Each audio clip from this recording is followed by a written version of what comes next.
I want you to picture a scenario. It's Friday night. You've had a really long week. You just crash onto the couch, you grab the remote, and you open Netflix. You are ready to relax. But then the paralysis sets in. Oh, I know this feeling all too well. You scroll. You switch apps. You check Rotten Tomatoes to see what the critics are saying. You check IMDb to see what, the audience thinks. You might even text a friend or Google a best movies of 2024 listicle. I feel seen. I feel personally attacked by this opening. We have all been there. But think about what's actually happening in that moment. You spend 45 minutes, maybe an hour, just looking at data about the movies. You're drowning in metrics. And then usually you just give up and rewatch The Office for the 1,000th time because it's a safe bet. It's the safe bet. It's this optimization mindset, right? We are terrified of wasting 2 hours on what we might call a suboptimal experience. Exactly.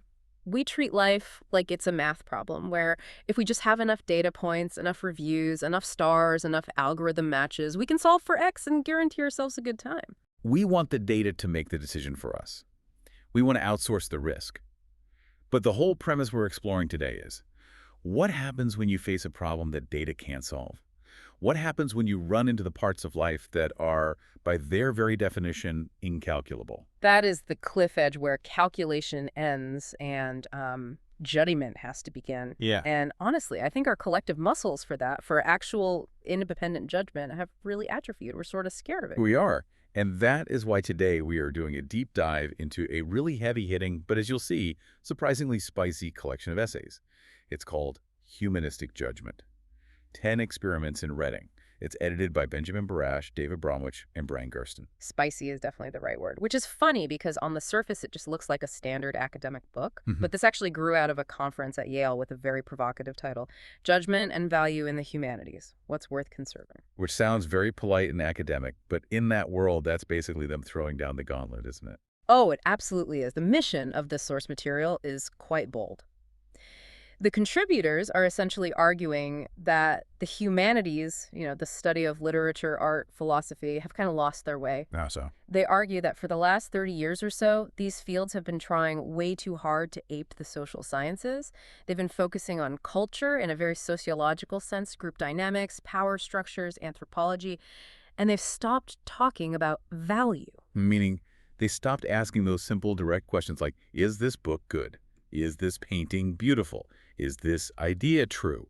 Precisely. So our mission today is to unpack all of this. We're going to look at how we can maybe reclaim that ability to make qualitative decisions in what's become a very quantitative world. We're going to look at everything from the philosophy of the Buddha to the absolute weirdness of French painting to the anger of Victorian novels. We are going to explore how we decide what matters. And we'll see that judgment isn't just about having an opinion. It's about a specific way of engaging with the world. So let's start with that central tension you just mentioned. The beef, if you will, the shift from value to culture. This is something David Bromwich discusses right in his introduction. He pinpoints a shift happening around the 1990s and early 2000s. Right. Bromwich points out that humanities departments started hosting these endless conferences on things like disciplinarity or the making of traditions, but they stopped talking about the works of art themselves as, sources of wisdom. He says the cover term for everything became culture. Now, when he says culture, he doesn't mean high culture, like opera and ballet. No, he means it in the anthropological sense, right? Exactly. Think about how sociologists studies a tribe. They look at the rituals, the clothes, the power dynamics. They don't ask if the tribe's songs are good music. They just ask what function the songs serve in that society. So if I'm reading a novel like Jane Eyre through this culture lens, I'm not really looking at Jane's soul or her moral struggle. I'm looking at the book as a symptom of Victorian gender relations or economic conditions. Precisely. You are treating the human creation as data. You're treating it like a specimen on a slide. Bromwich argues that this is a trap. The humanities started imitating the social sciences, which were already sort of imitating the natural sciences. Everyone wants the prestige of objective fact. Everyone wants to be a scientist. But in doing that, you lose the actual human experience of the art. Yeah. You stop asking, what does this tell me about my own life? You stop treating the author as someone who might know more than you do. You hit the nail on the head. You lose the interest in judgment. And Bromwich gives this fantastic example of what real judgment looks like, using Shakespeare's Hamlet. I love this example because it shows that judgment isn't just a hot take. It takes time. And it really pushes back against how a modern student might react to Hamlet on a first read. Right. So picture a student reading Hamlet for the first time today. They look at Hamlet's behavior. He is incredibly mean to his mother, Gertrude. He is downright cruel to his girlfriend, Ophelia. I mean, he mocks her. He tells her to go to a nunnery. He insults her father. If you just look at the surface data, the raw facts of his actions, Hamlet looks like a toxic boyfriend. He looks like an incel. Case closed. He really does. And if you stop there, if you just categorize him based on those surface behaviors, you've made a judgment, but it's a really shallow one. You've just slapped a label on him. Which is what we do on social media All the time. But Bromwich argues that upon rereading, something shifts. You start to notice patterns that you missed the first time. You look at the scene where Hamlet is instructing the players, the actors who come to the castle, or even how he talks to Polonius, the old counselor. Yes, that moment with Polonius is so telling. There is a specific line. Polonius says he will treat the actors according to their desert, meaning he'll give them what they deserve. And Hamlet just snaps at him. He says, God's bodykins, man, much better. Use every man after his desert, and who shall escape whipping? Who shall escape whipping? That is such a heavy line. He's saying, if we all got what we deserved, we'd all be in trouble. So be generous, be kind. Exactly. Treat them better than they deserve. That shows a deep sense of honor. So when you reread the play, you start to realize Hamlet's cruelty to Ophelia isn't just misogyny. It stems from the same root as his kindness to the players. He has this radical, almost impossible ideal of virtue. He hates anything that compromises truth or honor. He hates Ophelia's malleability, the fact that she lets her father control her and use her as bait. He hates Polonius' sycophancy. He hates his mother's fickleness. He's disgusted by the compromise all around him. So the judgment shifts. It goes from Hamlet is a bad guy to something much more complex, like Hamlet is a man tortured by an absolute standard of truth that he can't find in the world around him. That shift is the deep dive right there. That is the act of judgment. It's not a label. It's a process of understanding. It is. And Bromwich calls it imaginative self-knowledge. You aren't just analyzing a text. You are testing your own capacity to understand human complexity. You are realizing that your first reaction, your hot take, was completely insufficient. And that idea of testing yourself, of moving past the theoretical and into the practical, that brings us to another great essay in the collection by Roosevelt Montaz. He takes us all the way back to the Buddha to define what judgment actually is. This is one of my favorite parts of the book because it's just so grounded. Montaz recounts a story from the Pali Canon where the Buddha enters a town called Kesaputta. Okay, set the scene for us. This isn't the university seminar room. No, not at all. It's a dusty town in ancient India. And the people there, the Kalamas, are totally confused. They are exhausted. And the reason is that every other week, a different guru or ascetic comes through town. And each one says, my doctrine is the absolute truth and everyone else is an idiot. Which sounds a lot like our modern information overload. I mean, every day there's a different diet plan, a different political ideology, a different way to optimize your sleep, and they all have charts and data to prove they are right. Right. The Kalamas are suffering from analysis paralysis thousands of years ago. So they go to the Buddha and they ask him, how do we know who is telling the truth? How do we judge? And the Buddha's answer is just fascinating. He doesn't give them a new dogma. He gives them a method. He tells them what not to listen to first, which is interesting. Yes. He says, do not go upon what has been acquired by repeated hearing. Do not go upon tradition. Do not go upon rumor. Do not go upon scripture. He even says, do not go upon logical deduction or the apparent competence of the speaker. Whoa. So he's basically saying, ignore the experts, ignore the books, ignore the logic. That's pretty radical. It's incredibly radical. Instead, he says, you must ask one question of any teaching. He tells them, when you know for yourselves that these things, when undertaken in practice, lead to harm and suffering, then you should abandon them. So the flip guide is, but when you know for yourselves that these things, when undertaken and practiced, lead to welfare and happiness, then you should accept them and abide in them. It's the ultimate practical test. It's not, is this theoretically true? It's, does this work when I live it out in my life? Exactly. Montaz argues this is the core of humanistic judgment. It is non-theoretical. It is something known for yourself. It's not about what you profess to believe on Twitter. It's about the actual, tangible outcome of your behavior in the real world. And Montaz uses this really cool analogy from physics to explain why we need this kind of hands-on judgment, the double pendulum. Now, I know what a pendulum is. It swings back and forth. Tick, tock, very predictable. Right. If you have a single pendulum, you can use pretty simple math to predict exactly where it will be in 10 minutes. But now, imagine you attach a second pendulum to the bottom of the first one. So it's like a jointed arm, one pendulum swinging from the bottom of another. Exactly. Now, here's the crazy part. The physics are still technically deterministic. We know the laws of motion involved. Gravity hasn't changed. But the actual movement of that second pendulum is completely chaotic. It swings wildly. It is impossible to predict the long-term behavior because it is incredibly sensitive to the tiniest changes in its initial conditions. So you can know all the rules, all the math, you still can't predict the motion. You can't. And Montas says humans are the double pendulum. We have what Plato called self-motion. We are unpredictable. We are complex. You cannot have a formula for a human life because, like that double pendulum, the outcome is always shifting based on a million tiny variables. This connects right back to our Netflix paralysis. We want a formula. We want to treat ourselves like a single pendulum. If I watch this movie, I will be X amount of happy. But we are double pendulums. Maybe we're in a bad mood that day. Maybe we're tired. The data can't predict the chaos of our own souls. Beautifully put. Because we are incalculable, we need phronesis, that's the Greek word for practical wisdom. We need judgment that can navigate ambiguity, not just a rule book that gives us the right answer. We are not math problems to be solved. We are chaotic systems to be navigated. And that navigation requires us to understand the difference between scientific truth and the kind of truth we find in the humanities. This brings us to Akil Bilgrami's essay.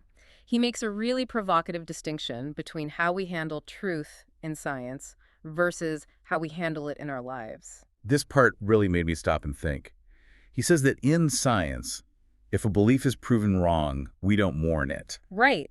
Think about it. If you believe a certain chemical reaction works one way, and then a new experiment shows it works another way, you just update your notes. You say, oh, interesting, I was wrong. You don't feel a sense of personal loss. You don't cry about it. Unless you maybe spent 20 years writing a thesis on the wrong idea. Ugh. But generally, yes, science is just error correction. It's progress. But in human life, our beliefs are different. They're woven into who we are. Bilgrami points out that we do mourn the loss of a belief. If you believed, say, that the Earth was flat and you found out it was round, you might actually feel a loss of security. You felt at home in a flat, stable world. Now it's a spinning ball in a void. Or a more personal example. Let's say you believe a friend is loyal. You have built your life around that fact as part of your foundation, and then you find out they've been talking behind your back for years. When you update your data on that, it's not just a correction. It's a tragedy. Exactly. You feel unmoored. Your world is shaken. And Bilgrami asks, can we have truth in the humanities if it includes all these messy mourning emotions? His answer is yes, but we have to understand where that truth comes from. And he introduces this concept of the background versus the foreground. This is a bit heady, but let's unpack it because I think it explains why we mourn those lost beliefs. The foreground is the explicit stuff, right? Facts, rules, things we can easily say out loud. Yes. The foreground is what science studies. It's what we can articulate. It's the data. But Bilgrami, drawing on Nietzsche, argues that the foreground is only possible because of something much bigger, the background. The background is the messy, non-discursive communal habits and practices that we just live. It's the water we swim in that we don't even notice. He uses the example of a signpost with an arrow on it. This is a classic philosophical puzzle from Wittgenstein. It's brilliant. Imagine a signpost with an arrow pointing to the left. Why do you follow it? Why do you turn left when you see it? Because that's which way the arrow points. It's obvious, isn't it? But why does it point that way? Look at the physical object. It's just a piece of wood painted in a certain shape. Maybe it's a board with a triangular tip. Right, it's just lines and color. It's not a rule you memorized from a textbook. There is no law of physics that says triangular wood shape means go this way. Bilgrami argues we follow it because of a vast, unstated background of cultural practices. We have a history of archery, of shooting weapons at targets. We understand the flight of an arrow that's baked into our culture. So let's run a thought experiment. If an alien came down from a planet where they never had bows and arrows, maybe their weapons were boomerangs or just lasers, and they saw that sign. They wouldn't know what to do. They might think it's a decoration. They might focus on the feather end instead of the point end. They might think it means, look at this interesting piece of wood. So the rule isn't in the wood itself. It's in the shared life we live, in the background. Exactly. And Bilgrami's big point is that art and literature are what disclose this background to us. Science tries to strip away the background to get to the raw foreground facts. The humanities study the background. They show us why we see the world the way we do. So getting it right in the humanities isn't about finding a fact. It's about having a value disclosed to you. It's about suddenly seeing the arrow and understanding, for the first time, why it points. Beautifully put. And sometimes that disclosure is jarring. Sometimes art doesn't just show us the background, it confronts us with it. It breaks the rules of the background just to make us wake up. Which leads us perfectly into the world of visual art and Michael Fried's essay on the painter Edouard Manet. Now, I want to slow down here because this concept, Fried's theory on Manet, is probably the most mind-bending part of the whole stack. But to get it, we have to look at what came before Manet. You mentioned this term absorption. Right, absorption. It's a key concept from the critic Diderot, actually. Write that down. If I walk into the Louvre in, say, 1850, before Manet really gets going, what am I seeing? You're seeing scenes that pretend you aren't there. Think of a painting by Chardin or Greuze. You might see a philosopher reading a book by candlelight. He is totally lost in the book. Or a peasant woman pouring milk. She is 100% focused on the milk.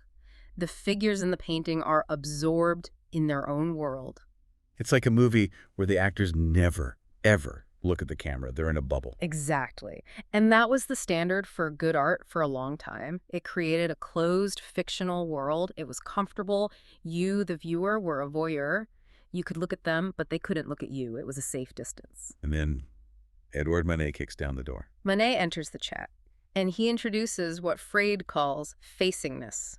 Facing us. It's exactly what it sounds like. His figures stop looking at the milk, they stop reading the book, they turn their heads, and they stare directly into your eyes. Which feels aggressive. It's confrontational. It's incredibly aggressive. It breaks the spell. It shatters that comfortable illusion. And nowhere is this weirder than in the painting Mademoiselle V in the costume of an espada. Okay, I'm looking at this painting right now. For you listening. We have a woman, Victorine, who is Manet's favorite model. She's dressed like a male bullfighter, holding a sword. But, honestly, can I be the Philistine for a second here? Please, it's the only way to see it. It looks like a bad Photoshop job. Like a collage. Laughs, it really, really does. No, seriously. The background looks completely flat. There's a bullfight happening behind her. But the bull is tiny. It's like a toy-sized bull. It doesn't match her scale at all. And she doesn't look like she's in the scene. She looks like a cutout that's been pasted on top of it. You are hitting on the exact things that drove the critics crazy in the 1860s. They said, Manet doesn't know perspective, he doesn't know scale, this is amateur hour. But Fried says, look closer, look at the details he's messing up. For instance, look at her shoes. Her shoes. Yeah. They look like satin slippers. Very fancy, delicate shoes. Exactly. They are delicate, high-fashion shoes. Totally inappropriate for the mud and blood of a bullfight. Now look at the cape she's holding. It's pink. It looks light as a feather. A real bullfighter's cape, a muleta, is heavy wool. It's a tool. So nothing fits. The shoes are wrong. The cape is wrong. The background is wrong. It's all deliberately incorrect. And she's staring right at you with this blank expression. Manet is deliberately breaking the illusion. He is screaming at you, I am not giving you a fake window into a bullfight. I am showing you a painting. He's stripping away the story to force you to judge the artwork itself as an object. That's a huge risk. Because if you take away the cool story about the bullfight, what's left? Just the paint, just the composition, and the viewer. It forces an ultimatum. Fried calls this the all-or-nothing moment of judgment. You can't just say, oh, neat story. You have to decide, do I accept this weird, flat, confronting object as art? Or do I reject it as a failure? And then there's the big one. Le déjeuner sur l'herbe. The luncheon on the grass, two men in suits having a picnic, and a naked woman sitting right there with them, staring straight at us. It's the painting that scandalized Paris. And again, look at the weirdness. There's another woman bathing in the stream in the background who is way too large for the perspective. She looks like she's floating above them. The lighting is harsh, almost like a camera flash. It makes no narrative sense. Why is she naked? Why are they dressed? It feels like a dream. Or maybe a glitch in the simulation. It is a glitch in the matrix of 19th century art. Manet is saying, I am not here to entertain you with a nice story about a picnic. I am here to make you judge. It exposes the act of judgment nakedly. You have to decide if this has value without any of the crutches of realism or narrative. That, Freud argues, is the birth of modernism. It demands you take a stand. It feels like he's forcing the viewer to grow up, to stop looking for the fairy tale and start looking at the paint. That's a great way to put it. So we've gone from the Buddha telling us to judge by results, to Manet forcing us to judge the image itself. Now let's move to literature, where judgment gets even messier. We're talking about Charlotte Bronte, the author of Jane Eyre and Villette.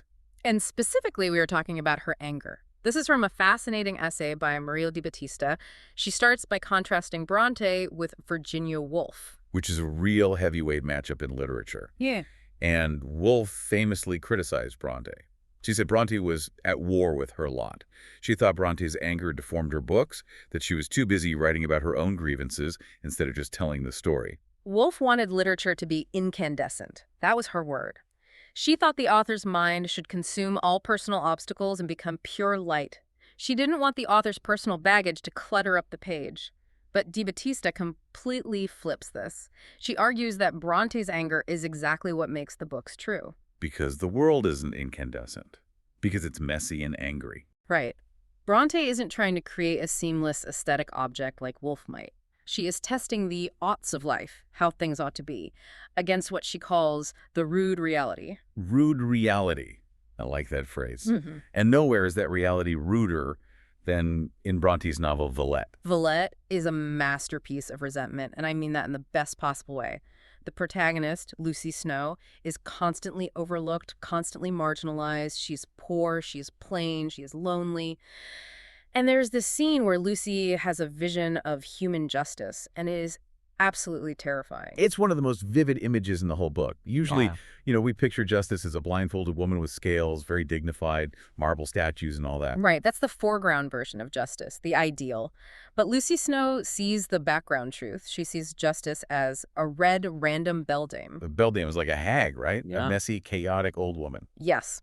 Lucy describes her just sitting by the fire, her arms akimbo. The house is a total mess. Servants and beggars are screaming for help, and this figure of justice just ignores them. She's smoking a pipe, drinking syrup. She's just checked out. Indifferent. It's even worse than indifferent. It's capricious. De Battista points out the detail. If someone cries too loud, this justice grabs a poker from the fire and hits them with it. She hits the victims with a poker. Yes. But if someone is strong and violent, a bully who demands things, she laughs and throws them a sugar plum. A piece of candy. That is unbelievably dark. It's the exact opposite of fairness. It's chaos. It's saying the world rewards the bullies and punishes the victims who cry out. But De Battista argues this is a terrible truth. It is truer than a simple happy ending. Bronte is forcing us to confront the fact that the world is not fair. The humanities don't just offer us comfort or pretty stories. They offer us a confrontation with the chaos of fairness. So if the world is a chaotic old woman hitting people with a poker, what do? Do we just give up? That sounds incredibly depressing. Well, this is where De Battista draws a brilliant contrast between Lucy Snow and Jane Eyre. Lucy, for the most part, resigns herself to this dark truth. She accepts the poker. But Jane Eyre revolts. Jane is famous for her revolt. I am no bird, and no net ensnares me. I resist those who punish me unjustly. Precisely. And there is a key linguistic distinction that De Battista highlights. It's Okay. between the phrase, let it be right, and may it be right. Okay, unpack that for us. Let it be right versus may it be right. It sounds like semantics. It's huge. It's the whole moral universe of the book. Think about the character of Rochester, the brooding hero. He tries to force his destiny. He wants to marry Jane even though he's already married to a madwoman locked in the attic. He says, I will break obstacles to happiness. He essentially says, let it be right. It's a command. It's the will to power. He is trying to force the universe to align with his desires. He's trying to play God, to make his will into a fact. But Jane corrects him. She says, may it be right. It's a wish, it's a prayer, it's a hope. It's a submission to a moral order that exists outside of herself. Di Battista argues that the novel allows us to arrange a point with destiny. It validates the human desire for Justice Jane's may it be right, even when the world, the beldame justice, denies it. It's a way of holding on to your judgment of what is good, even when that beldame is throwing sugar plums at the bad guys. That is a powerful distinction. It's the will to force reality versus the hope that reality can be redeemed. It's about holding on to your internal compass, even when the external map seems completely broken. And that struggle between who we are and what the world throws at us, it doesn't stop when we close the book. It continues as we age. And that brings us to the final segment of our deep dive today. Judgment over a lifetime. This is based on Helen Small's essay. She tackles the problem of time. I mean, we aren't the same person at 20 that we are at 50 or 70, so how can our judgments be consistent? How should they change? She uses a famous thought experiment from the philosopher Derek Parfit. It's called The Russian Nobleman. And honestly, this one kept me up last night thinking about it. Let's talk about the Russian nobleman. Walk us through this scenario. Okay, so imagine you are a 20-year-old Russian aristocrat. You are young, you are idealistic, you are a committed socialist. You look around at your older relatives, the fat cats, the greedy landlords, and you think, I am never going to be like them. I will never sell out. We've all felt that at some point. Exactly. So you decide you want to give away your vast inherited estates to the peasants who work the land, but you're smart. You know that people change. You know that in 30 years, you might become a grumpy, conservative old man who wants to keep his money. You fear the corruption of time and experience. So you sign a legal deed now, while you're young and idealistic, giving the land away. But here's the kicker. You make your wife promise that she will never revoke this deed, even if your future self begs her to. He tells her, if I ever ask you to change this in 20 years, do not listen. Treat that old man as a stranger. Treat him as a corrupted version of myself. He is not me. Wow. So he is trying to lock his judgment in amber. He's trying to bind his future self to his current values. It's like a living will for your morals. But Helen Small points out the deep absurdity of this. It denies the validity of experience. The 20-year-old assumes that he knows everything and that any change is just corruption. But what if the 50-year-old has a point? What if the 50-year-old realizes that giving the land away actually starved the peasants because the infrastructure collapsed? What if he learned something about economics or human nature that the 20-year-old didn't know? Exactly. That is the tragedy of the nobleman. He refuses to grant his future self any authority. He refuses to admit that experience creates wisdom. He thinks judgment is a snapshot, but it's actually a moving picture. It's refusal to grow. It's a refusal to let the double pendulum of his own life swing. Precisely. And Small contrasts this with a very different view of aging from, of all people, Immanuel Kant. Kant talks about the fantasy of the isolated country seat. This is the classic image of an older person who just wants to retire to a cabin in the woods and get away from everyone, the curmudgeon. Right. We usually see that as misanthropy. Get off my lawn, I hate people now. But Small and Kant reinterpret this. They argue that this withdrawal isn't about hating humanity. It's a way to protect your humanism. Wait, you protect your love for humanity by avoiding humans? That sounds contradictory. It does, but think about it. Kant suggests that if you stay in the mix, constantly exposed to the falsehood, ingratitude, and injustice of society, you might become bitter. You might start to actually hate people. By withdrawing to the country seat, you can maintain your love for the idea of humanity. So you can judge them from a distance with a kind of benevolence rather than up close with resentment and disgust. Yes, it's a vigorous affect, not a sadness. It's an active choice to preserve your values against the constant wear and tear of the world. It's a mature judgment that recognizes the limitations of reality without giving in to cynicism. It is surprisingly touching. It's not giving up. It's taking a strategic position to preserve what's important to you. And this brings us right to the final essay by Benjamin Barash, which connects all of this back to the classroom and the young students of today. Barash writes about teaching modern literature. Freud, Nietzsche, writers who deal with the dark, violent, complex parts of the self. And he notices something interesting about his students. They resist it. They do. He notes that students today often want to be seen as wholly good.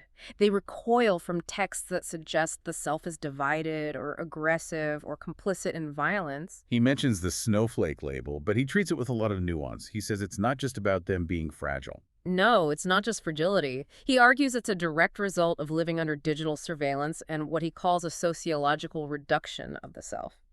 Think about it. These students are constantly being watched. They're constantly curated on social media. They have a digital trail that never disappears. So they are afraid that if they admit to having dark thoughts or if they empathize with a problematic character in a book, they will be canceled.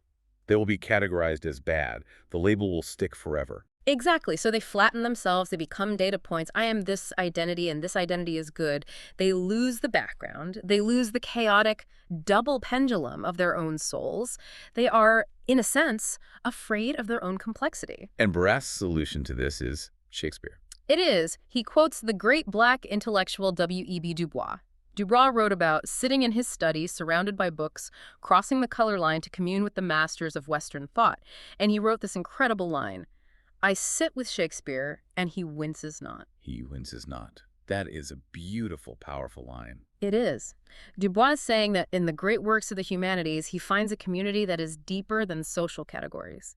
Shakespeare doesn't care about the color line. Shakespeare doesn't care about your Twitter history. Shakespeare cares about the human soul in all its glorious messiness. He sees the murderer, the king, the fool, and the lover, and he judges them all with that deep, complex understanding that we've been talking about. And Barash argues that we must study these unique individuals, Shakespeare, Dante, Ingmar Bergman, because they offer us a way to be complex. They offer us a way to accept that we are violent and loving, selfish and generous. They teach us that we don't have to be the Russian nobleman, freezing ourselves in a pose of virtue. We can grow, we can change, we can be messy. Precisely. And that is the ultimate value of humanistic judgment. It gives us permission to be fully human. So let's bring this all home. We have covered a massive amount of ground today. We really have. We started with the Buddha telling us to judge by fruits, not roots, to be pragmatic. We moved to Manet, who stripped away the comforting illusions of art to force a stark, all-or-nothing judgment. Then we looked at Bronte, who showed us the terror of injustice and the necessity of saying, may it be right, in a world that feels wrong. And we ended with the aging self, learning to navigate the changes in our own values over a lifetime. It feels like the connecting thread is courage, doesn't it? I think that's right. The courage to judge, the courage to look at the background, the messy, unscientific, cultural soup we all swim in, and not be afraid of it. And the courage to resist the data when the data isn't enough. To realize that an algorithm can tell you what is popular, but it can't tell you what is good or true or beautiful. Because judgment isn't just processing information. It's an act of will. It's an act of imagination. Without it, we're just passive consumers of culture. With it, we become active participants in value. And that's a huge difference. So, here is the final thought for you to chew on. We talked about that Russian nobleman who was terrified his future self would be corrupted. But I want you to flip that around. If we lose the ability to judge the quality of a specific, unique artwork, if we can't look at a Manet or read a Bronte and say this is good or this is bad based on our own engaged experience, do we also lose the ability to judge the quality of our own lives? That is the question. If you can't judge the world, can you really know yourself? Or are you just becoming the Russian nobleman, terrified that your future self might learn something your present self refuses to see? Are you becoming a stranger to your own future? Something to mull over next time you're paralyzed by the Netflix menu. Thanks for diving deep with us. We'll see you next time.